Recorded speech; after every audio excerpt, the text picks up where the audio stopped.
Seguimos con este maravilloso universo de San José. Cada vez que yo reviso notas y veo el título que sigue, la verdad, siento un dolor porque no tenemos más tiempo para conversar al respecto de estas maravillas. Daría para retiros espirituales, para simposios, bueno, muchas cosas alrededor de San José. Y obviamente cuando decimos San José, ahí va la Sagrada Familia, la Santísima Virgen y por supuesto, en un primer lugar, el Niño Jesús. En nuestra aula número 6 la hemos titulado de sus virtudes y dones. Veo que todavía están entrando alumnos. Bueno, no hay problema, igual recuerden que siempre estas aulas quedan grabadas, las podemos escuchar de nuevo, tomar nota, etcétera. No hay ningún problema. Bueno, entonces de sus virtudes y dones, yo tengo por aquí varias cositas para compartir con ustedes. Comenzamos, por ejemplo, escuchen esta. De dono pulcritudinis. Ustedes van a ir intuyendo, tenemos que ir aprendiendo latín. Divum Joseph prestanti corpore ut animi virum preclarissimi decet. San José estuvo adornado con aquella hermosura corporal que convenía a la singular excelencia de su alma. Cuando nosotros hablamos de virtudes y de dones, podemos explicitarlo a través de dos dimensiones o en dos estadios diferentes. Dones y virtudes naturales y sobrenaturales. Entonces, por ejemplo, esta de la hermosura me parece muy bonita. Esta la comenta el padre Isidoro de Solano. Yo les voy a mandar los textos para que ustedes lo tengan ahí presente. Y comienza así, con el don de la hermosura. Miren que la hermosura es un don. Qué curioso. Esto a veces se nos pasa por alto y yo creo que pensamos que la hermosura es una posibilidad que nos ofrece un centro de estética. No, la hermosura del cuerpo depende de la hermosura del alma. Y esto queda clarísimo aquí con este don que nos explicita el padre Isidoro en su texto. El don de la hermosura, no lo vamos a ver todos, porque podríamos ver por cada don natural o por cada virtud, podríamos ver algún elemento, alguna faceta de San José. Vamos a ver solo algunos. El don de la hermosura, entonces, miren esto, San José estuvo adornado con aquella hermosura corporal que convenía, cada palabra está medida, a la singular excelencia de su alma. Esa singular excelencia significa que es una excelencia especial. Así como cuando decimos que la Virgen es singularísima en medio de todas las criaturas, es especial, más que especial. La Virgen María es especialísima. Entonces aquí hablamos de la singular excelencia del alma de San José. Bella, el alma de San José es bellísima. Y por consecuencia de la belleza de su alma, todas las almas son bellas cuando están en gracia. Ahora, cuando son santas, mucho más. La belleza del alma de San José a la santidad del alma de San José se suma el don inapreciable de haber sido escogido por Dios desde toda la eternidad para ser el padre adoptivo de su hijo. Eso le da aún más belleza a la inocencia y a la santidad de su alma. Y así se van acrecentando elementos en el alma de San José que la Iglesia, más específicamente la teología josefina, termina refiriéndose a la belleza de San José como singular, o sea, especial. No es común, es una belleza singular. Entonces, hay unas razones que me llevan a deducir esta hermosura del alma. Miren, por ejemplo, esto. La figura, esto podríamos decir que tiene algo de literatura, tiene algo de filosofía, pero esta afirmación es muy interesante. La figura y el signo deben ser semejantes a la persona por ellos designada y representada. Aquí entonces unos elementos muy interesantes que nosotros podemos ir leyendo en los textos de la Sagrada Escritura. En los textos de la Sagrada Escritura encontramos muchas figuras, prefiguras, signos y símbolos. Por ejemplo, el símbolo, un símbolo de nuestro Señor Jesucristo es el león. El león de Judá es un símbolo de nuestro Señor Jesucristo. Da una idea de lo que es la misión y la vocación de nuestro Señor Jesucristo, ¿cierto? Símbolo. Prefigura de nuestro Señor Jesucristo, el rey David. Prefigura y símbolo. Mire que son dos maneras de remitirnos a nuestro Señor Jesucristo desde una perspectiva diferente. Aquí es un animal, un león, es un símbolo. Aquí es una persona, un hombre con una gran vocación en el Antiguo Testamento, el rey David. Pecó, pero se convirtió y brilló en el cielo de una manera impresionante porque se convirtió de corazón verdadera y auténticamente. Él es una prefigura. Otra prefigura, si vamos más atrás, nos vamos a encontrar en el Génesis. Una prefigura de nuestro Señor Jesucristo en el Génesis. Tenemos Isaac, ¿se acuerdan cuando Abraham va a matar a Isaac y lo va a ofrecer como víctima? ¿Cierto? Eso es una prefigura. Otra prefigura de nuestro Señor Jesucristo en el Antiguo Testamento. Abel. La inocencia de Abel nos trae ya una noción de lo que va a ser ese hombre, Dios hecho hombre, que va a salvar a la humanidad. Prefigura, símbolo, signo, un signo de que Dios está presente. El viento soplaba fortísimo en lo alto del monte donde estaba el profeta Elías. O cuando se le manifestaba a Dios, aparecían signos, que podían ser sonidos, señales, signos, podían ser luces, etcétera, signos de Dios, símbolos de Dios, prefiguras de Dios. Entonces, ahora entendamos bien este principio a partir del cual se deduce el por qué San José tiene una belleza singular y excelente en su alma. Repito el principio para que lo tengamos bien claro. Miren que esto me sirve a mí para hacer lectura de la escritura también. La figura y el signo deben ser semejantes a la persona por ellos designada y representada. Por ejemplo, yo llego donde mi gobernante, estamos 600 años atrás, más 700 años, siglo XIII, Edad Media, estoy en la Edad Media, yo vivo en un feudo, tengo un rey. Entonces yo soy súbdito, ¿cierto? De mi señor feudal, del rey.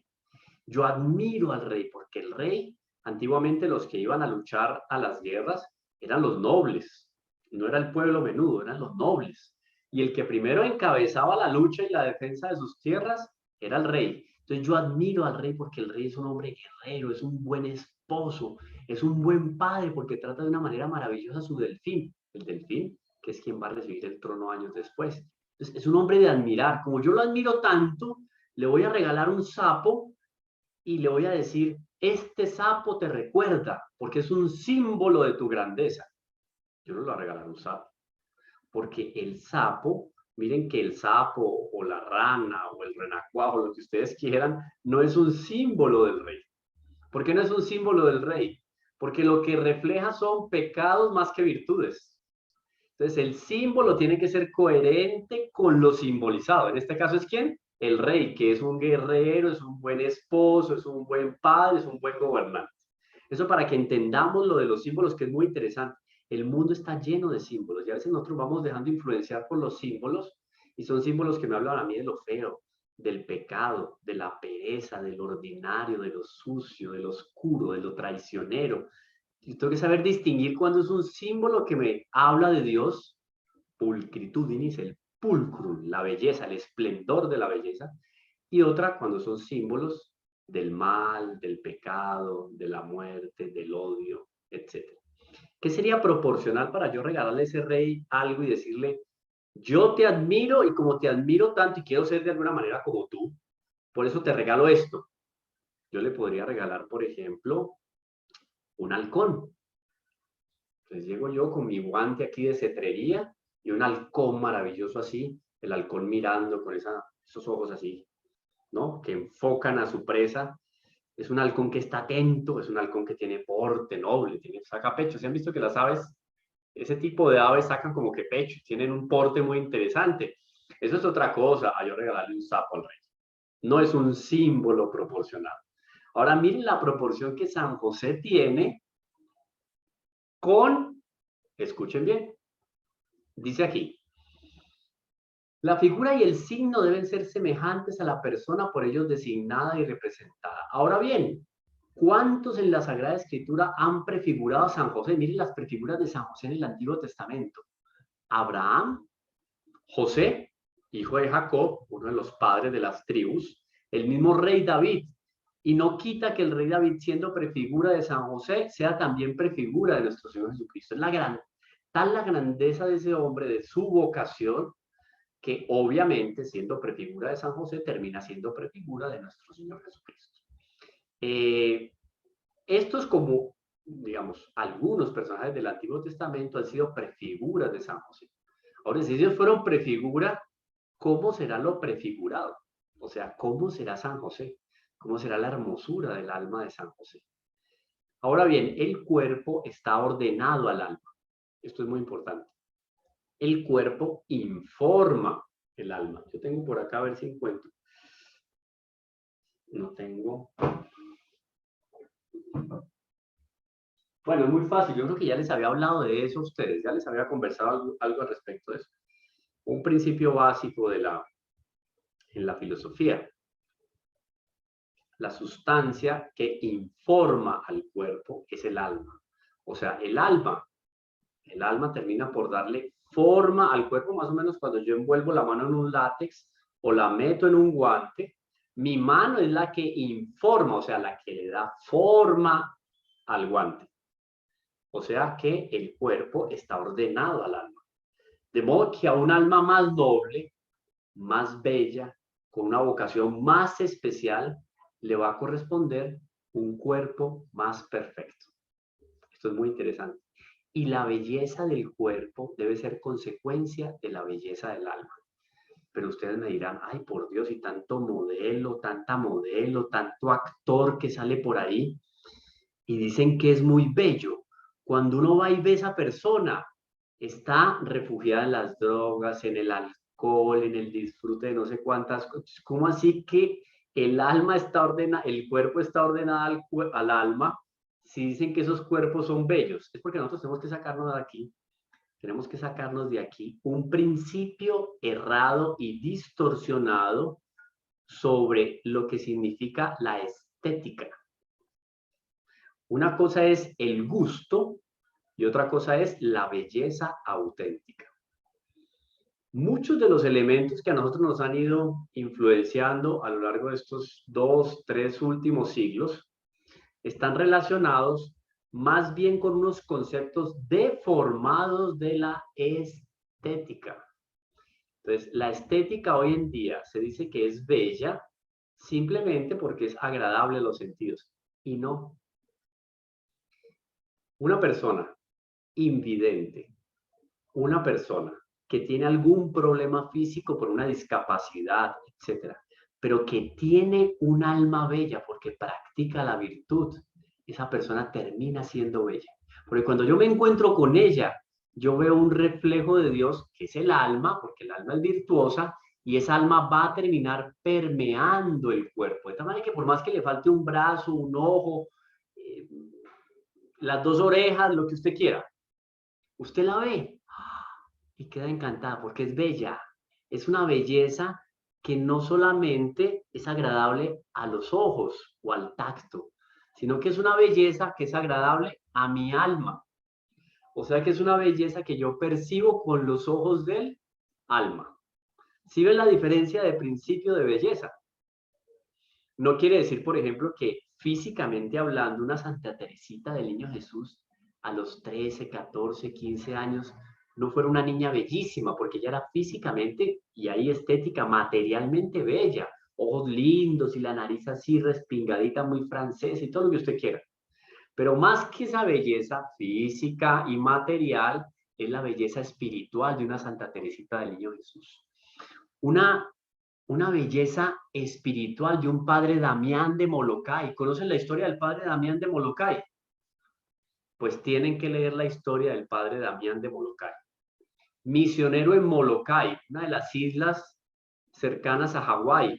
En Molokai, literalmente desechaban a los enfermos de lepra y los tiraban allá a que se murieran. Pues el padre Damián movió cielo y tierra para que lo mandaran allá, lo mandaron. Se encontró con unas cosas horribles, claro, la gente en la época, estamos hablando ya casi 100 años, no, 100 años atrás, porque él es de finales del siglo XIX, si no me equivoco, de origen belga, de la comunidad de los Sagrados Corazones. Y al padre lo mandaron allá y se encontró con la cruda realidad que todo el pueblo, Molokai, o la isla más bien, estaba llena de personas deformes. ¿Deformes por qué? Porque si tenía lepra y le daba un resfriado muy fuerte, la persona literalmente se quedaba sin nariz y se le empezaba a caer el labio y la oreja. Entonces eran personas desbarataditas físicamente que andaban por las calles como pedazos de carne. Era una cosa. Él dice que le tocó aprender a fumar tabaco para no dejar que lo pútrido del olor de carne que la carne se caía a los pedazos en la tierra, no le fuera a dar náuseas. O sea, con el olor a tabaco, él trataba de disimular el olor a carne podrida. O sea, porque él tenía que evangelizar, él como sacerdote, prácticamente párroco de la región, no era una parroquia, creo que era capellanía. Él tenía que ir a visitar las casas, tenía que acompañar a las monjitas, yo no me acuerdo cómo era el nombre de la comunidad de las monjas, pero era una comunidad muy linda que la fundadora les dijo que la promesa de Dios es que nunca alguna de ellas se iba a contagiar de lepra. Y hasta que se acabó la isla, ninguna monja quedó contagiada de lepra, ninguna. La promesa de la fundadora se cumplió. Entonces el padre, imagínense en el ambiente horroroso que se encontró, horroroso porque a la primera impresión causaba choque. Sin embargo, él empezó a encontrar almas virtuosas. Y en algún momento él salió a dar un sermón y se dirigió a todos sus feligreses de tal manera que todos percibieron que algo había sucedido. Y el padre Damián dijo, es que el día de hoy, cuando yo fui a meter la mano en el agua caliente, yo no sentí la temperatura del agua. Y es uno de los síntomas de la lepra. Se vuelve insensible. Entonces yo puedo decir que a partir de hoy tengo lepra tal como ustedes y ahora soy más hermano de ustedes de lo que he sido siempre. Y quedó contentísimo porque se había contagiado de lepra. Pues a él también se le empezó a caer la carne, se empezó a deformar el rostro, pero todo el que se encontraba con el padre Damián de Molokai decía que era un hombre bello. ¿De dónde venía la belleza del padre Damián de Molokai? De la belleza del alma. Por eso es que decimos que el alma informa al cuerpo. El alma es la que le da la forma al cuerpo. ¿Está bien? Entendido ahí, ¿cierto? Para que nos vayamos haciendo idea de cómo era bello San José corporalmente. Había un brillo especial. Eh, perdón, me están diciendo que... no, ya listo. Perfecto. Que vi un mensaje por acá que decía no se escucha, pero es un mensaje antiguo ya. Bueno, seguimos entonces, está claro. Yo creo que sí. Sí, hermano. Bueno, Sí. perfecto. Seguimos entonces. Dice, el cuerpo está ordenado al alma de modo que un alma más noble le corresponde un cuerpo más perfecto. Mutatis mutandis, guardadas las debidas proporciones. Hablando de nuestro Señor Jesucristo, imagínense crear el cuerpo de nuestro Señor Jesucristo, la presencia de nuestro Señor Jesucristo, los cabellos de nuestro Señor Jesucristo. Un escritor de los primeros siglos, de aquellos escritores apócrifos, decía que las piedras se ablandaban al paso de nuestro Señor, porque querían hacer cómodo el paso del Salvador, el paso del Creador. Claro, Salvador, Creador, Santificador, estaba ahí, la Santísima Trinidad, en nuestro Señor Jesucristo, el reflejo perfectísimo de la Santísima Trinidad. Todo en él era belleza. Y la belleza del cuerpo debe ser consecuencia de la del alma. Luego es razonable, miren la lógica, yo creo que ya la vamos cogiendo. Luego es razonable que donde, por la gracia de Dios, fue perfecta la belleza del alma desde el principio hasta el fin de la vida, lo haya sido también el cuerpo. Y ahí tenemos que hacer una reflexión al respecto. No vamos a tener tiempo de hablar de eso, nos quedará otro momento hablar de la Inmaculada Concepción de San José. No es doctrina de la Iglesia, no está definido de la Iglesia. Entonces yo como teólogo, como lo han hecho otros teólogos, podemos especular al respecto. Yo soy de la tesis, y lo he leído en otros autores, de la Inmaculada Concepción de San José. Y es proporcional ¿a qué? A la vocación de San José, a su misión, a su responsabilidad. Entonces, un alma que fue inmaculada desde el primer momento y que sabemos que continúa siendo inmaculada en el cielo, ¿cómo no iba a tener un cuerpo que gozara de una hermosura especial? Entonces, y seguramente los rasgos físicos, naturales y materiales de San José eran bellos, porque era un hombre que llevaba en sus venas, o lleva en sus venas, la sangre ¿de quién? Del rey David, noble, o sea, físicamente. Ahora, la belleza del alma, ¡buah!, florecía a través de una mirada de San José, de la voz de San José. Eso que a veces uno va a hablar y se le salen, no que se le salgan palabras desagradables, sino unos tonitos que son como ofensivos. No, el tono de San José era el tono oportuno, discreto, prudente y perfecto para decirle a la Santísima Virgen: esposa mía, te amo. Hijo mío, te entras ya porque es tarde. Así le hablaba nuestro Señor. Entonces, imagina nuestro Señor siendo llamado por San José. Sí, papá, el orgullo de San José de que yo le estoy diciendo a Dios que se entre a la casa y Dios entra.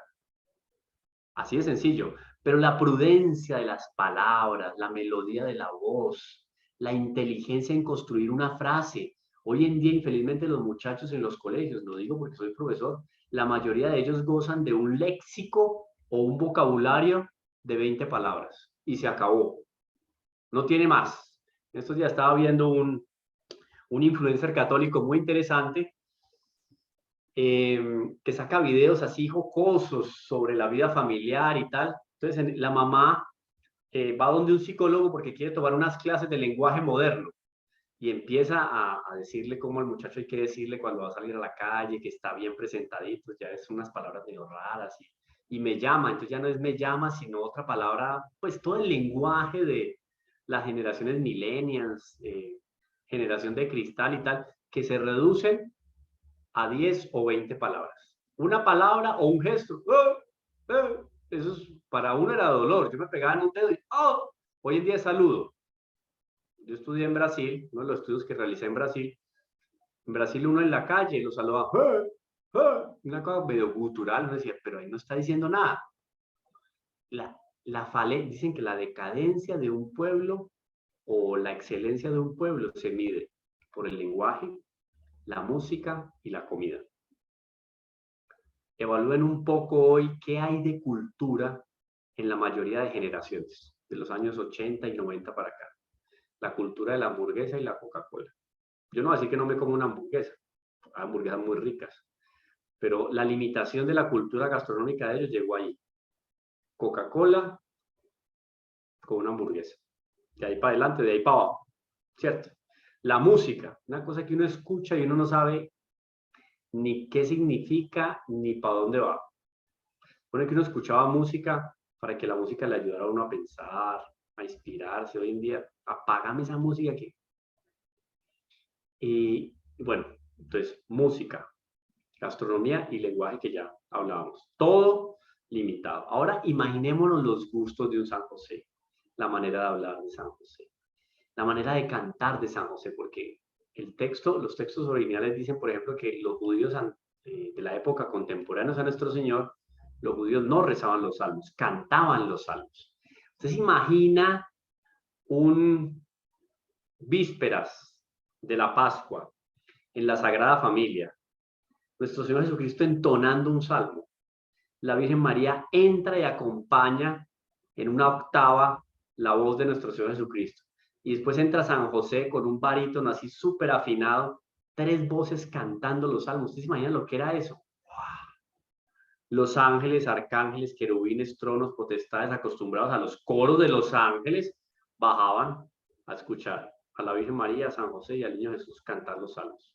Una cosa, porque en la música se termina transmitiendo ¿qué?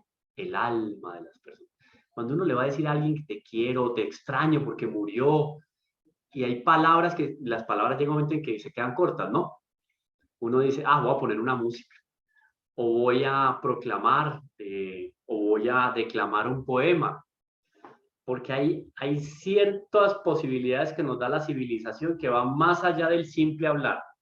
Conversar, ¿cierto? Conversar no es solo hablar. Conversar es ser agradable para el otro y propiciar un momento de comunicación de alma. Todo esto se los explico porque es interesante ver cómo San José tenía todo esto involucrado en el alma. Me hago entender, ¿cierto? Pregunten lo que quieran. ¿Está bien? Lo hagan así, o hagan así, o hagan, no sé, pero ¿está bien? Bueno, seguimos entonces. Entendido. Bueno.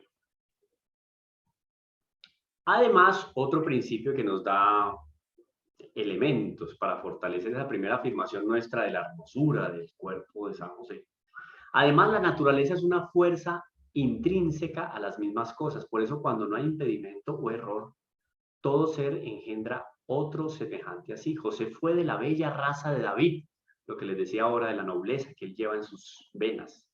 Y la naturaleza no tropezó con impedimento o error, puesto que Dios quería poner término en San José y en la Santísima Virgen a la dignidad de la descendencia de David. Luego José fue hermoso. Esto es muy interesante porque entonces el linaje de David, miren que el linaje de David termina en San José.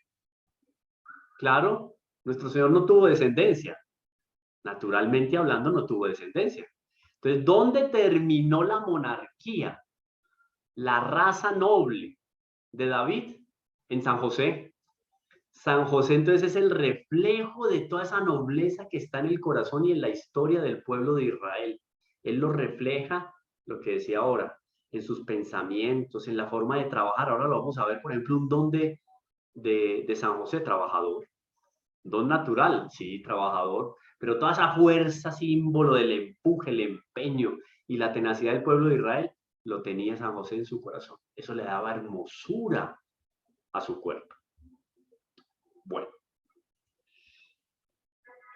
Las obras de Dios son perfectas. Ahora bien, esto es muy interesante, la esposa debe ser semejante al esposo. ¿Se acuerdan lo que hablamos la otra de la conveniencia? Los matrimonios normalmente se hacen por conveniencia, en el sentido de que el hombre busca a una mujer que sea conveniente, es por conveniencia. Y la mujer busca en un hombre que sea conveniente para ella. Es un hombre o una mujer, depende del caso, que busque una cierta semejanza en el otro individuo. Es normal, es natural. Eso es un principio de la naturaleza. Ahora bien, si en la naturaleza Dios permitió que su madre y esposa e hija predilecta, hablando de la Santísima Trinidad, hija predilecta de Dios Padre, esposa fidelísima de Dios Espíritu Santo y madre admirable de Dios Hijo, fuera a tener un esposo, ¿qué tenía que hacer Dios? Dios se puso el problema. Vamos a verlo pedagógicamente. Dios se pone entonces el problema. Yo voy a tener una madre que es fuera de lo común, perfecta, inmaculada, llena de gracia, tal. Tengo que buscar un matrimonio, un hombre, un consorte que sea conveniente a ella. Y esa conveniencia está encontrada ¿en quién? En San José. No había hombre más conveniente para la Santísima Virgen que San José. Entonces San José fue convenientemente preparado por Dios desde toda la eternidad para que fuera proporcional a la mujer que Dios mismo le iba a entregar como esposa y como madre de su hijo. ¿Sí ven qué bonito eso? La conveniencia del matrimonio, que esa conveniencia se proyecta para todos los seres humanos, por la conveniencia del matrimonio es conveniente que San José tenga una hermosura singular, porque va a compartir su vida con la Virgen María. Esto a mí me parece que es, o sea, tiene una lógica y una impresionante. Ahora bien,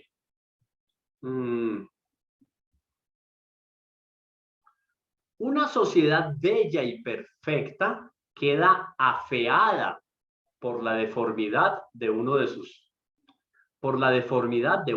miembros. Ahora bien, la sociedad de Cristo, en el fondo el cuerpo místico de Cristo, la iglesia, y esa sociedad doméstica o esa iglesia doméstica donde estaba nuestro Señor Jesucristo, compuestos por San José y la Santísima Virgen, fue bella y perfecta. Nos enseña la teología. Cristo fue el más hermoso de entre los hijos de los hombres y la Virgen María la más bella entre las criaturas. Por lo tanto, San José debe de ser convenientemente bello, tal como lo fueron su esposa y su hijo. En fin, San José además fue el último de los patriarcas. Y el término de todo el Antiguo Testamento, todas las grandezas del Antiguo Testamento, Abraham, Isaac, Jacob, Moisés, todos los hombres grandiosos, profetas mayores, menores, el culmen de todas esas bellezas espirituales se da en San José.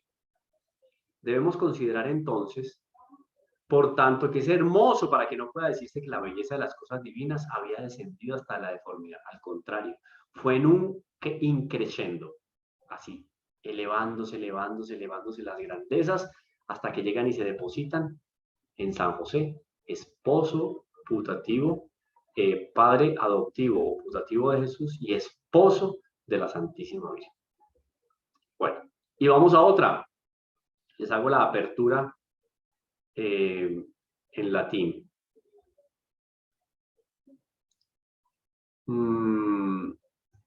A ver.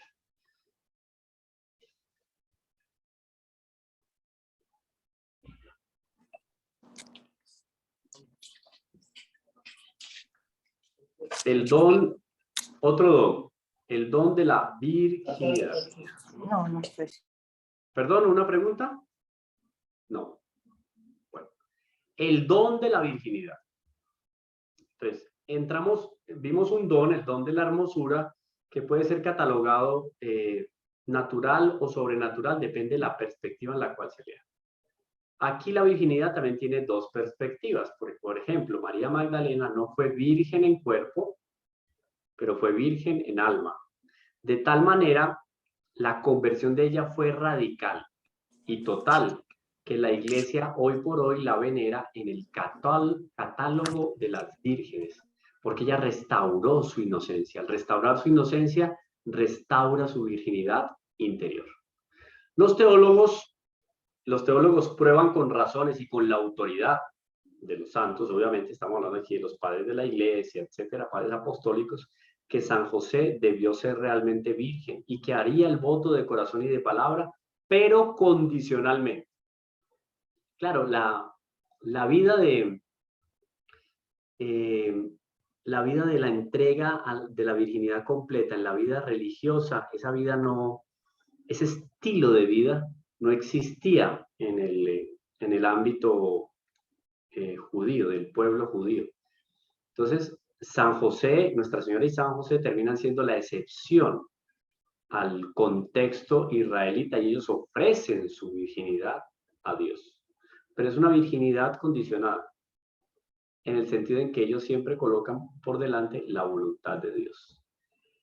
La primera razón, dice entonces aquí, les voy a leer, la primera razón está tomada del Evangelio.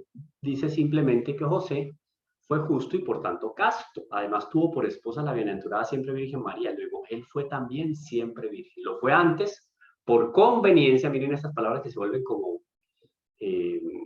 elementales o fundamentales en la teología. Por conveniencia, San José, por el hecho de estar al lado de la Virgen, acompañar a la Virgen, debería de ser virgen antes y virgen durante el matrimonio y el compartir su vida con Nuestra Señora. Además tuvo por esposa la bienaventurada siempre Virgen María, luego él fue también siempre virgen. Y lo fue por voto, puesto que ambos esposos, Nuestra Señora y San José, guardaron castidad por mutuo consentimiento. Como dice San Jerónimo, estamos hablando aquí nada más y nada menos que San Jerónimo, el que se puso en la tarea, el primero en que se puso en la tarea de tomar todos los textos desde sus lenguas originales y traducirla al latín. Nada más y nada menos San Jerónimo se puso en ese trabajito.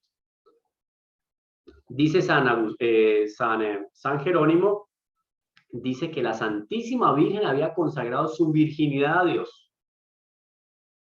Estamos hablando siglo V. Viene después San Agustín añade, la virginidad es laudable, alabable significa. No por sí misma, sino por estar consagrada a Dios. Entonces, cuando se ofrece a Dios, lo que hacen los sacerdotes, lo que hacen los religiosos, etc. María hizo voto de virginidad en el secreto de su corazón, porque la prefería al matrimonio, esa virginidad. quizá sin darse cuenta que por esto agradaba tanto a Dios. Entonces Dios ya la inspiraba a Nuestra Señora para ofrecerse totalmente como una hostia consagrada, porque era una hostia consagrada para Él. María hizo voto de virginidad en el secreto de su corazón porque la prefería al matrimonio. Más tarde hizo expresamente el voto cuando fue tranquilizada por el ángel y tuvo consentimiento de su esposo San José. Entonces hay una turbación de María. María se turba. ¿Por qué? Porque tenía ese voto de castidad. Pero no conozco varón. El ángel le dice, no te preocupes, el Espíritu Santo te cubrirá con su sombra. No se preocupe, que ese voto suyo de virginidad va a permanecer en el tiempo. Y para que permaneciera en el tiempo, después de esa promesa del ángel San Gabriel, pues obviamente aparece un San José que también va a permanecer en el tiempo con ella, cuidando y custodiando la virginidad. Lindísimo. Ahora bien, decimos que el voto del santo fue condicionado, el de San José. ¿Cómo así? Vamos a ver qué dice el texto latino. Quod vero votum sancti Joseph fuit conditionatum probatur. El voto de San José fue condicionado, pues José fue el límite que separó los varones de la nueva y antigua ley, como la aurora del día y de la noche. Ahora bien, con el voto de virginidad se conformaba con la ley nueva, que lo recomienda y haciéndolo condicionado, respetaba la antigua. Por eso, hace su voto de castidad, de virginidad. San José abre las puertas entonces para la vida religiosa y la radicalidad de la vida del Evangelio en el Nuevo Testamento. Y con su condicionalidad, estoy dispuesto a ser padre, como fue padre, estuvo dispuesto a ser padre en la Sagrada Familia, haciendo una alabanza a todo el estilo de vida, el formato de vida de los hombres consagrados a Dios en el Antiguo Testamento.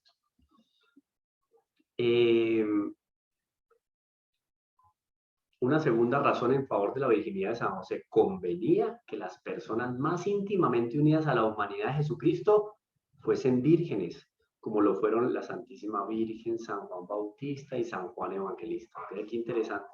Ese núcleo así más cercano a nuestro Señor Jesucristo fue un núcleo de hombres y mujeres llamados a la virginidad.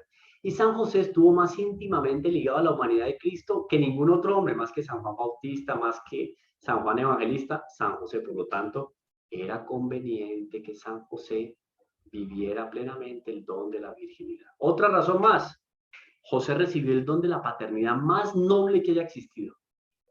Pater nutritio de nuestro Señor Jesucristo. Y con ella, con esa paternidad tan noble, recibió las prerrogativas que la adornan, entre las cuales debe contarse con la virginidad que conviene a la paternidad divina. Claro, Dios Padre, obviamente, por ser Dios, goza de, a manera de atributo, digo manera de atributo porque habría que hacer ahí unos esclarecimientos teológicos.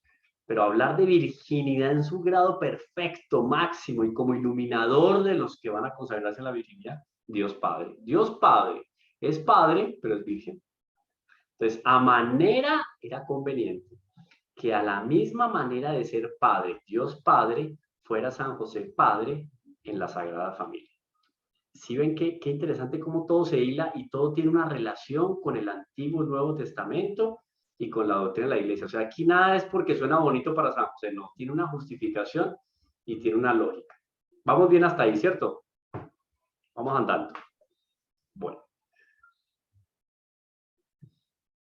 Continúo por acá con otra razón. Vamos a ver una cuarta razón y pasamos a otro don. Cuarta, ustedes me hacen la traducción, a ver. Yo quiero que aprendan latín. Oído pues. Cuarta ratio. Deus est melior mundo sensibili prestatior ac perfectur. Cuarta razón. Dios es mejor, más grande y más perfecto que el mundo material. Ahora bien, miren aquí la razón tan interesante. Si el gobierno del mundo está encomendado a los ángeles, el gobierno del mundo está encomendado a los ángeles, a quienes se llaman vírgenes por su pureza. Claro, la naturaleza propia del ángel es pureza. Un demonio, entonces un demonio que es ángel es puro. No, porque el demonio, siendo espíritu, tiene el espíritu de la impureza. Puede que no pueda, él no puede, no tiene capacidad, su naturaleza no le permite cometer un pecado contra la pureza, pero tiene el espíritu de la impureza. Entonces, no es un ángel de luz, es un ángel de tinieblas. Repito el principio, escuchen bien, cuarta ratio. Dios es mejor, más grande y más perfecto que el mundo material. Claro que sí. Ahora bien, si el gobierno del mundo está encomendado a los ángeles, a quienes se llama vírgenes por su pureza, ¿cómo no hemos de creer que fuese virgen José, a quien fue confiado el gobierno y la atención del Dios humanado?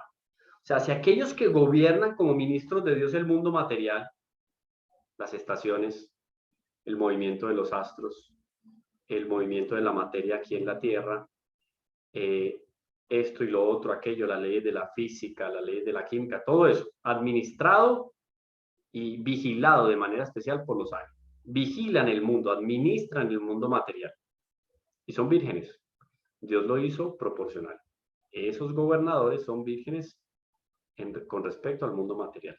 Ahora, quien va a gobernar en la Sagrada Familia, quien va a gobernar en el fondo al Hijo de Dios, ¿qué proporción debería de tener en relación a ese gobierno de los ángeles con respecto al mundo creado? Pues obviamente tenía que brillar de manera especial por la pureza. Por eso San José brilló por la pureza, porque a él había sido confiado el gobierno y la atención al Dios humanado, a la segunda persona de la Santísima Trinidad, que asumió la naturaleza humana. Hay una quinta ratio, novum testamentum, virginitatem consecrat. Bueno, no vamos a parar en mucho detalle porque quiero mostrarles otros dones. Hay muchos, ya llevamos 43 minutos y hemos hablado de dos. Vamos a ver a cuál me voy a ir por acá yo. Tengo, a ver, este no. Este parecería muy natural, muy materialista. Es un don y un don atribuido a San José. Dijimos que íbamos a hablar de dones naturales y dones sobrenaturales. Por ejemplo, hablemos de este don. De dono artis fabrilis. De dono artis fabrilis. El don del arte mecánico. Por eso fábrica, si ven que tiene el origen en una palabra latina, fabrilis, mecánico, fábrica. San José ejerció entre los hombres la profesión de carpintero. Por eso decían los judíos de Cristo, no es este el hijo del carpintero. Pero miren qué interesante. Cuando hablaban de carpintero, ni siquiera decían el nombre, porque San José era el carpintero. O sea, si había un carpintero en la época, ¿era quién? San José. Así como cuando nosotros en la iglesia evocamos a San Pablo, hablamos de San Pablo como ¿qué? Como el apóstol, porque es el apóstol por antonomasia. Entonces, cuando dice en la escritura el carpintero, ¿cuál era el carpintero por antonomasia en Nazaret y en todos sus alrededores? O sea, yo quería tener una mueblería fina en mi casa, en mi palacio. Ahí mismo me dan la tarjetica, bueno, tarjetica no, un pedacito de cuero de carnero, en el cual anotaban los datos de cómo llegar el mapita para llegar a la casa o al taller de San José, porque era el carpintero que hacía los muebles, hacía el carpintero. Pero conecten esto con lo que hablábamos ahorita, y yo creo que están atentos, varios que van inclusive en el vehículo ahí escuchando la clase. Conecten esto con lo que hablábamos ahora de la hermosura de San José. Cuerpo y alma. Si el alma de San José es bella, porque no hablemos de pasado, hablamos de presente con San José, si el alma de San José es bella, a través de las acciones o posibilidades del cuerpo, hablábamos de la voz, ¿se acuerdan? De la mirada prudente, agradable, tal, no sé qué. Ahora, lo que su cuerpo podía hacer de bello. Una talla, salía la belleza del alma de él, se reflejaba en cada una de las piezas que moldeaba con sus manos. ¿Por qué? Porque su alma es bella. ¿Está bien? Miren qué interesante. El oficio se embellece a partir del principio de que el alma siendo virtuosa produce virtud. Hasta en la materia, en lo físico, se percibe. Esto fue hecho con amor. Ay, pues es lo más rutinario en la casa. El arrocito, el arroz, miren, lo más popular del día a día, el arroz que la mamá le hace con cariño a la familia, ese arroz está hecho con amor. Eso se siente, eso es un condimento. Ahora, el condimento de la belleza de la virtud en el trabajo mecánico de San José. Obvio que se percibía. No había quien hiciera una cama como San José. Sucede un milagro en Nueva Orleans. Hasta hoy en día existe la escalera. Cuando vayan a Nueva Orleans, visiten la escalera de San José. Es una escalera hecha por San José. Las religiosas no tenían dinero, era un lugar complicadísimo. Habían tenido un arquitecto brillante porque el hombre hizo un segundo piso y no se le ocurrió hacer la escalera y después no había ni material ni por dónde meter la escalera. Apareció un hombre misterioso, dijo, déjenme aquí unos días que yo le soluciono esto, hermanas, no hay problema. Un hombre muy especial, de muy buena presencia, dejó impactado a las hermanas, le dieron confianza, listo, hágale. Cuestión de días, la escalera estaba lista y el hombre había desaparecido. Era una escalera hecha por San José, no tiene ni un clavo, está toda encajada. Es en espiral, no tiene un eje central, o sea, reposa sobre ella misma, es una cosa perfectísima. Busquen la escalera de San José en Nueva Orleans. O sea, eso fue un milagro ahora, reciente. Ustedes imaginan lo que hacía él de piezas maravillosas. No sé dónde habrán quedado todas esas piezas. De pronto las conoceremos en algún momento. Pero eso está relacionado entonces con esa belleza del alma de San José. San Anselmo, por ejemplo, nos va a decir, gózate en contemplar al niño Jesús entre los niños de Nazaret, el verle obedecer a su padre y ayudar a su padre nutricio. San Basilio nos dice, obedeció a sus padres desde los primeros años y se sometió con humildad y reverencia al trabajo corporal. El mismo niño Jesús acompañaba a San José en su trabajo. ¿No es acaso el carpintero hijo de María? Esos testimonios los vamos a leer en San Mateo y en Marcos, ¿no? Ahora bien, la conveniencia de esta profesión ejercida por San José se prueba por muchas razones. Esto es muy del estilo escolástico. Estos textos que tengo acá, porque estos son aquí también estos son apuntes del padre Isolano. La suma de los dones de San José. Se los voy a mandar. Dice entonces, primo quidem, oído pues, administrando el latín, primo quidem custoden ligni vitae exercere iusce modi indem dequit lignarim quem exercen non humanam instauribit genus. Dice entonces, primer lugar, la conveniencia de esta profesión ejercida por San José se prueba por muchas razones. Esta es la primera. En primer lugar, el arte de trabajar la madera que ejerció Noé en la construcción del arca. El arca de alguna manera está restaurando, a través de la construcción del arca, está restaurando la especie humana. Muy interesante.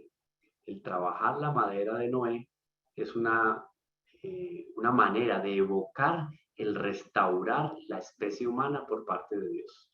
Esto se acomoda perfectamente al que fue custodio del árbol de la vida, porque el árbol de la vida es un símbolo, miren, y una prefigura que aparece en el Antiguo Testamento y que es símbolo de quién? De nuestro Señor Jesucristo. El árbol de la vida, árbol, madera, la madera protege, me permite construir un hogar, me permite calentarme en el fuego, etc. Y San Juan Crisóstomo, haciendo una exposición sobre San Mateo, va a decir, María estuvo desposada con un carpintero. ¿Por qué? Porque Cristo, esposo de la iglesia, debía conseguir la salvación de los hombres por el árbol de la cruz. Entonces, en el trabajo de carpintero de San José, de alguna manera, implícitamente, está simbolizado el valor de la madera para convertirse en el altar de la crucifixión del Hijo de Dios, el árbol de la cruz. He aquí el árbol de la cruz. ¿Se acuerdan el canto que se hace los Viernes Santos? Evocando. Esta profesión era además digna de San José por la condición de la materia, que es limpia, es hermosa y fácilmente se presta a recibir todas las formas. Miren qué bonito. Los metales Los vegetales pueden recibir de alguna manera un título de nobleza. Yo no puedo decir que el carbón es noble. No, el carbón no es noble. Hay ciertas características que el metal debe de tener para poder ser catalogado como noble. Lo mismo las frutas. Hay unas frutas que son más nobles y más agradables al paladar, más nutritivas para el cuerpo que otras. Son más nobles. Ahora, materias para trabajar nobles, la carpintería. ¿Por qué? Porque la madera es noble. Es oficio común a los que viven en ciudades y pueblos. No se encuentra una sola sociedad donde los hombres no ejerzan la carpintería. Interesante. La globalidad y la universalidad de ese trabajo convenía a San José. Por eso San José, a cuyo cargo corría la obligación de atender a todas las necesidades del Hijo de Dios con el fruto de su trabajo, recorriendo diversas regiones, inclusive recibió convenientemente de Dios el oficio de carpintero. Por otra parte, esta profesión es muy útil y se presta menos al engaño que otras. Es una serie de especulaciones aquí muy interesantes o de raciocinios que dejan en claro que la carpintería es un arte noble. El oficio del carpintero es, en fin, sumamente útil a una familia que viaja para proporcionarle cama, techo, cocina, y esto lo necesitaron mucho Nuestra Señora, la Madre de Dios, y su Hijo a lo largo del destierro. Debemos, por tanto, contemplar entonces a nuestro Señor Jesucristo. Esto lo va a decir aquí, yo tengo el Padre Isidoro. Debemos, por tanto, contemplar a nuestro Señor Jesucristo desde su más tierna edad hasta los 30 años, conversando con los hombres, como si fuese uno de tantos, aunque distinguiéndose por su gran majestad, es verdad. Pasaba gran parte del día en el templo y en la sinagoga para enseñarnos que esta es la manera más excelente de vivir y la manera más adecuada para alcanzar la finalidad. No rehúsa ningún servicio a su madre en casa. Consolaba y ayudaba a San José en el oficio con su trabajo y con su sonrisa. Cuando estaba pequeño y todavía San José no le soltaba un formón, que el formón es ese aparatico así que se pone sobre la madera y empieza a sacar forma, eso tiene mucho filo, era peligroso que el niño se fuera a lastimar. Como no tenía esa posibilidad, él iba donde su papá, le ponía una conversación, en medio de esa conversación hablaban de asuntos maravillosos, eso inspiraba a San José para que aquella talla que estaba haciendo saliera más bella.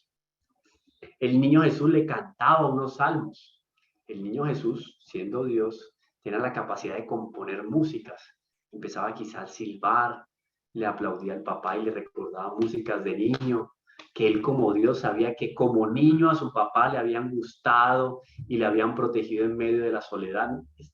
Toda esa serie de cosas en medio del trabajo de la carpintería. Porque no es un trabajo ruidoso, ¿no?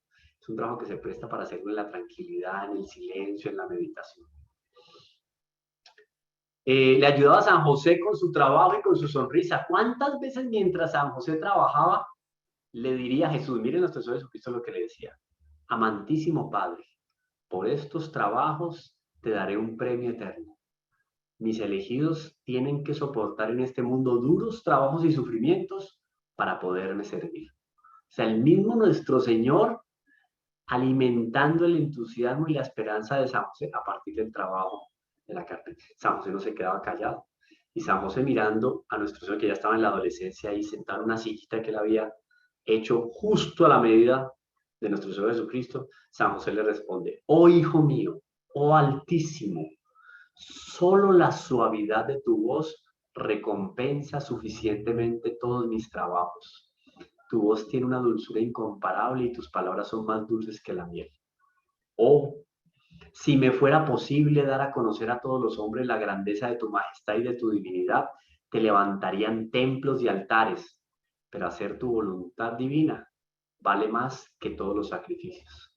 Recibe, por tanto, oh Hijo de Dios, mis fatigas y trabajos de carpintero como homenaje a tu infinita bondad que me ha elegido por Padre putativo. En el cielo te sirven los ángeles, aquí en la tierra te sirvo yo, un artesano. Y tú, con ser la misma felicidad de los espíritus bienaventurados, no te desdeñes de endulzar las penas de este pobre carpintero. ¿No les parece bonito eso? Y eso era en el día a día entre San José, Nuestra Señora, o sea, una cosa de sueños, de la manera que uno dice, por Dios, en la eternidad, que es lo que vamos a contemplar, ¿no? Todo esto va a ser revelado. ¡Wow! esas oraciones que componía San José, los cantos que nuestro Señor ya hacía, esos primeros trabajitos que nuestro Señor hizo en la carpintería. Yo visité un lugar, de pronto algunos de ustedes, no sé si hay alguno de Ecuador, ¿quién de aquí vive en Ecuador? Pero hay un pueblo muy bonito cerca de la frontera con Colombia, el sur de Colombia, termina en el departamento de Nariño cuando uno va a entrar a Ecuador. De la frontera, uno va hacia Quito, se va a encontrar con Tulcán, que es la frontera, más allá se va a encontrar con San Antonio, con Ibarra y con San Antonio de Ibarra. Dicen que San Antonio de Ibarra tiene más o menos unos 5.000 habitantes, de los cuales casi 4.000 son carpinteros. Y hacen unas cosas, yo estuve allá varias veces, mire, uno queda así, como se dice en portugués, de queixo caído, viendo las bellezas. Y me acuerdo un maestro, este maestro yo lo conocí a él en el año 2000, 2002, una cosa así. El maestro Jorge Villalba. Inclusive lo pueden encontrar en redes sociales. Es un carpintero, pero el hombre trabaja. Hay iglesias en Europa que desmontan altares de iglesias en Europa, lo meten en un container y se lo mandan a Jorge Villalba, a San Antonio de Ibarra, en Ecuador, para que lo restauren. Y uno llegaba y entraba a la casa de don Jorge, súper formal, un hombre que toca piano, pinta, o sea, artista del todo. Entonces uno entraba y él decía, venga, les toco algo, y empezaba a tocar, artista. Y por ser artesano, las manos son virtuosas. Y tiene unos salones tipo hangar, así de guardar aviones, donde vuelve y arma todos los altares, los restaura, desarma, mete en un container y se va para una iglesia en Alemania, se va para un altar en Roma, no sé cuánto, una cosa así impresionante. Y me mostró ¿cómo se llama esto? Como una cúpula de cristal, una campanita de cristal que cubría unas imágenes en madera. Él había hecho un calvario, entonces estaba nuestro Señor, pero miren, de este tamaño la cruz de nuestro Señor, de este tamaño, la cruz con crucificado, y en la base del crucificado, Nuestra Señora y San Juan Evangelista. Lo talló a los 6 o 7 años de edad. Y uno veía, había que verle con luz, ya yo sé el hombre cómo hizo eso. Yo no me acuerdo si él dijo que lo había hecho con lupa, pero era para verlo, había que verlo con lupa, para ver los detalles de lo que era la fisionomía de nuestro Señor en la cruz de este tamaño. O sea, una cosa, y yo decía, este hombre tenía ya cantada su vocación desde chiquito, desde pequeñito ya tenía cantada. Usted se imagina la primera imagen, la primera talla que hizo nuestro Señor Jesucristo en un descuido de San José. No voy a decir que el niño Jesús le desobedeció, pero el niño Jesús se dio cuenta ya, había entrado en la adolescencia y ya él, sabiduría eterna encarnada, se dio cuenta que tenía capacidad para manejar el formón. Y en un descuido de San José se va a comer el algo, se fue a tomar el algo porque nuestra suegra ya le tenía el algo, él sabía en qué momento del sol así, ya este es el momento del algo, y hoy se tomaba alguna cosita. Mientras fue, nuestro Señor se metió, abrió la cajita de herramientas, en cuestión de media hora que volvió San José. ¡Wow! Había algo muy particular encima de la mesa principal de trabajo. Algo que recordaba la muerte de los criminales y de los ignominiosos. Una cruz. Era nuestro Señor Jesucristo tallando ya lo que iba a ser el lugar de su martirio en 15 o 20 años más adelante. San José lo vio, se le conmovió el corazón porque cuando el profeta Simeón les dijo en el templo, una espada de dolor atravesará tu corazón de madre, esa espada de dolor atravesó el corazón de María y atravesó el corazón de San José. Y él recordó las palabras de Simeón y dijo, el momento de la cruz, el momento del dolor, pero el momento del triunfo de la vida sobre la muerte y de la virtud sobre el pecado. Era una artesanía profética que había hecho nuestro Señor Jesucristo y que restauraba en el alma de San José la promesa de los antiguos en el testamento, en la Sagrada Escritura. Va a venir el Salvador, el Mesías, y la faz de la tierra va a ser renovada. ¿A partir de qué? Del sacrificio de la segunda persona de la Santísima Trinidad. ¿Virtuoso el trabajo? Claro.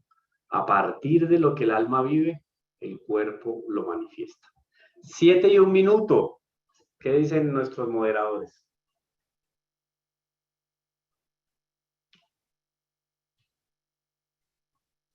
No dicen nada, sigamos. Aquí me dice alguien en los mensajes, se podría interpretar como el arte de la técnica. Sí, aquí cuando hablamos de San José, y esto hay que proyectarlo hacia la línea que nos recuerda aquí Julián, es mucho más que el trabajo mecánico, es el bien que yo le puedo prestar al otro. O sea, si yo fabrico carros, yo no fabrico carros con el fin de enriquecerme con los carros. Yo fabrico carros con la intención de facilitarle la vida a los otros, hacerla más agradable y prestar un servicio. Así, trabajando en la modistería, en la cocina, que yo tengo un restaurante y sirvo comida a los demás, yo quiero sembrar un lugar aquí donde Dios esté presente a partir de la comida que yo puedo entregarle a los otros en mi negocio. O sea, es ese arte, esa técnica, como bien lo dice Julián, es esa técnica por la cual yo doy a conocer a Dios a partir de los dones naturales que Él me ha entregado y que yo he ido adiestrando a lo largo de mi estudio, de mi experiencia, etc. Bueno, seguimos con por ejemplo. Termino con este. De donis virtutum circumstantium conversionem sancti Joseph. Este vendría siendo el don de las virtudes que brillaron en la vida de San José. O sea que solo voy a tocar unos ítems para no alargarnos. La vida de San José brilló por 7 títulos gloriosos. Oídos, 7 títulos gloriosos. Fue moral, la vida de San José fue moral, fue piadosa, fue religiosa, fue virginal, fue angélica, fue divina y fue prudente. Qué bonito eso, ¿eh? Miren, títulos gloriosos: moral, piadosa, religiosa, virginal, angélica, divina y prudente. Fue por la prudencia, otro José, ya cuando vivía con sus hermanos o cuando fue vendido en Egipto, estamos hablando para ir a conversar sobre las prefiguras de San José, ya cuando vivía con sus hermanos o cuando fue vendido en Egipto y ejerció el gobierno en la tierra de Faraón. Ahora San José, padre del Salvador, estimado tanto por los judíos como por los gentiles de su patria, observó fielmente la ley divina sin abandonar los caminos del Señor en el destierro de Egipto. Nada. Entonces, por eso, interesante porque José, el hijo de Jacob, fue desterrado de alguna manera a Egipto. De igual manera, San José fue desterrado de su tierra, valga la redundancia, fue desterrado para proteger en Egipto a la segunda persona de la Santísima Trinidad. Y cuando San José llegó a ser padre adoptivo de nuestro Señor Jesucristo y esposo de la Madre de Dios, la Reina del mundo, penetró aún mucho más en los caminos de la prudencia. ¿Qué es la prudencia? La prudencia es el uso de los medios más eficaces para alcanzar el fin. Eso es ser prudente. La prudencia es el uso adecuado de los medios para alcanzar el fin. Camilo, para usted llegar a esa tienda, tiene que irse por aquí, a la derecha. Perfecto, como él es un hombre inteligente, yo soy prudente, atiendo lo que él me dice para llegar a la tienda. Si yo soy imprudente, no reconozco que él es sabio y me cojo por el otro lado donde me van a robar el dinero antes de llegar a la tienda. Entonces, si yo hablo de la vida eterna, el prudente es el que sabe utilizar todos los medios para alcanzar el fin, que es llegar a la vida eterna. Hombre prudente por excelencia en la historia de la salvación, San José. ¿Qué hacer con la Sagrada Familia si estaba amenazado de muerte nuestro Señor Jesucristo? Prudente, vámonos a Egipto. ¿Por qué? Porque él recibe un mensaje del ángel, escucha la voz del ángel, es prudente y prudentemente se va para Egipto, porque allá va a proteger a la segunda persona de la Santísima Trinidad. Terminamos por ahí, ¿cierto? Hermana Francis, ustedes me dirán. Yo tengo aquí 7:05. Bien, sí, porque tenemos unos minutos más para preguntas, así que los hermanitos que quieran preguntar, levantan la mano, quieren hacer preguntas sobre el tema, y el hermano Camilo nos va a contestar, así que pueden hacerlo. Perfecto. Gracias, Mariela. Estoy atento entonces. Sí, sí, cómo no. Marta, Buenas tardes, buenas noches para ustedes. Buenas noches. Yo leí, si mal no recuerdo, fue en El Mártir del Gólgota. Tenía la edad de 12 años cuando mi padre me regaló ese libro, que ahí narra toda la historia de Jesús, de cuando era niño, de cómo huyeron, todo lo que pasaron en el desierto. Y allí dice que cuando el niño Jesús trabajaba en la carpintería de José, y a José se le caían los clavos y el niño Jesús se agachaba para recogerlo. Cuando recogió su primer clavo, tuvo la visión de que iba a ser clavado. Cuando llegó a poner sus manitos en un trozo de madera, tuvo la visión del Calvario, siendo muy niño. Wow. Está bonito, muy bonito, Marta, porque claro, el Evangelio nos dice a nosotros que él crecía en gracia y santidad, ¿cierto? Y como hombre iba conociendo las cosas. Él conoció, por ejemplo, al conocer la madera como un elemento y un fruto de la naturaleza para poderlo trabajar, él se fue enamorando de la madera a partir del ejercicio que su padre realizaba, de la técnica que su padre realizaba. Pero a su vez eso le ayudaba a él a conectarse con su vocación, como bien lo dices, los clavos por acá, la madera por allá. Después algún día habrá pasado cerca al Gólgota o al Calvario y él ya sabía en su corazón, el corazón de Jesús ya sabía que en ese lugar iba a morir 20, 25 años después, porque siendo Dios lo conocía, pero siendo hombre lo estaba conociendo.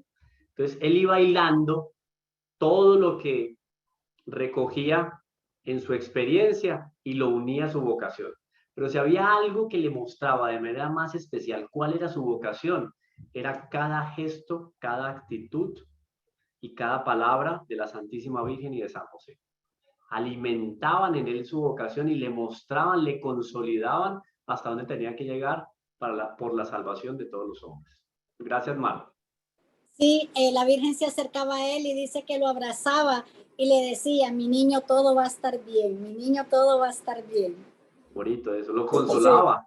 Porque Sí, en lo cuanto Sagrado consolaba. Corazón de Jesús era consolado por el Inmaculado Corazón de María. Ya. Muy bonito, Marta, gracias. ¿qué otro ¿Qué hermanito? más? ¿Qué otra Hay una hermana, pregunta hermanito? por aquí en el chat, perdón. Eh, Dice, si me permite, sí, yo dice, no la tengo. Se ve que vio usted los mensajes, hermano. ¿en algún momento San José vislumbró la pasión de su amado hijo como fue en realidad? Claro que sí, porque siendo él el patrono de la iglesia, siendo el padre de la sabiduría eterna y encarnada, y siendo el culmen en cuanto fin, en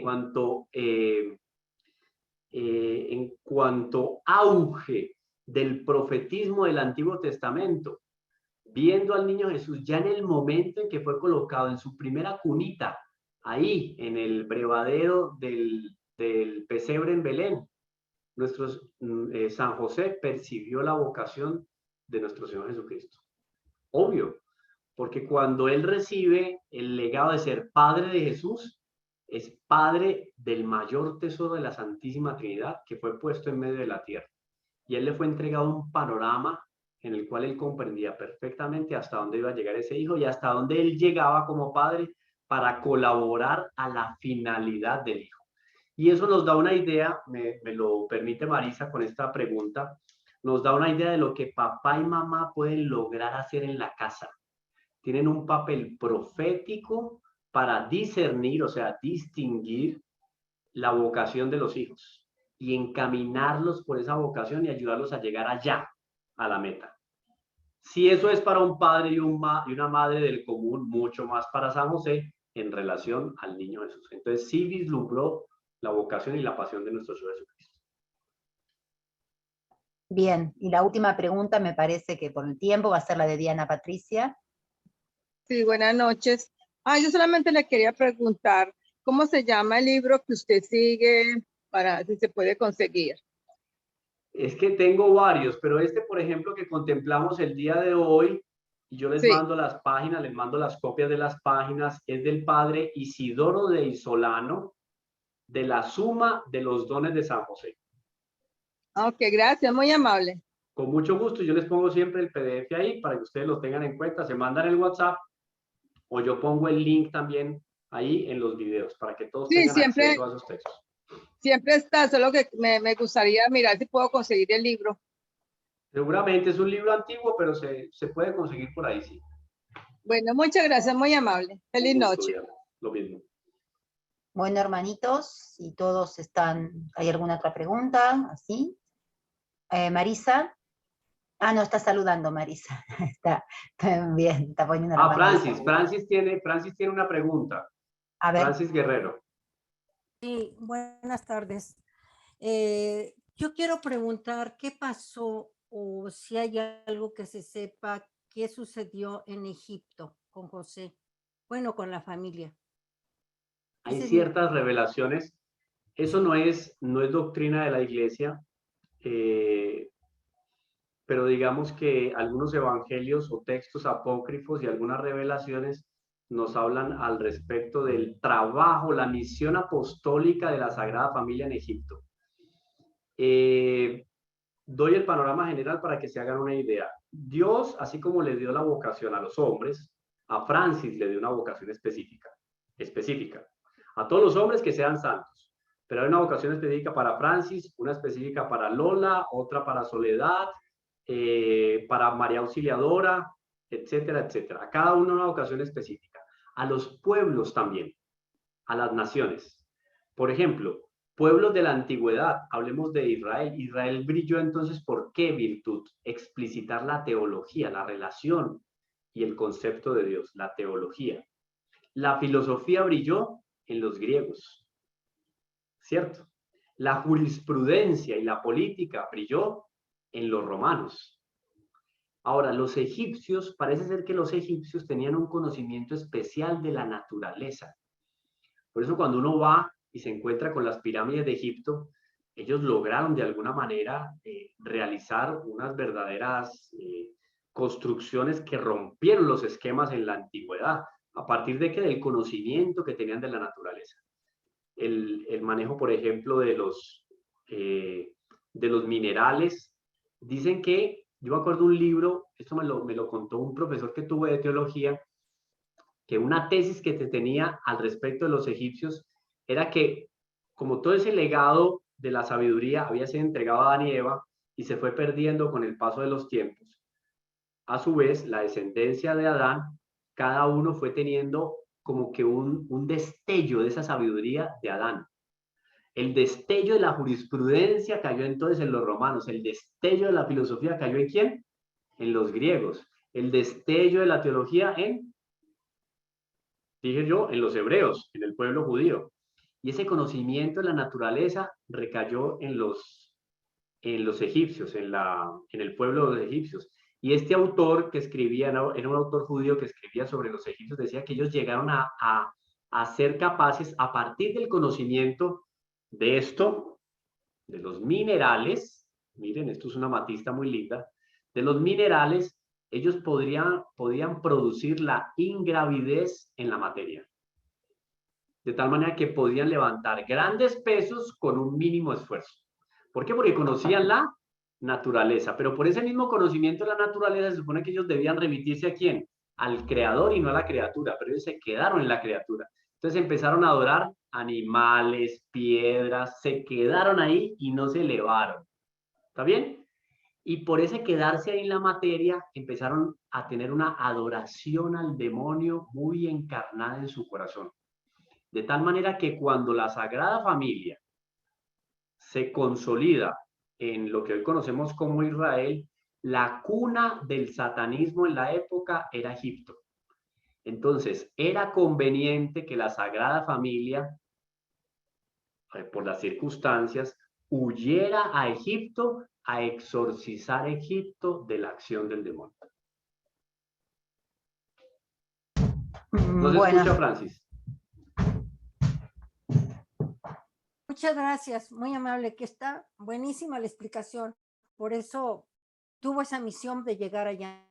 San José. No fue coincidencia, todo medido Ajá. por Dios, fueron a exorcizar. Esto es una tesis, pero a mí me parece muy interesante y la asumo, Sí. porque fue para hacer apostolado en Egipto, donde 30 años más tarde iban a llegar apóstoles y discípulos a sembrar la palabra de Dios.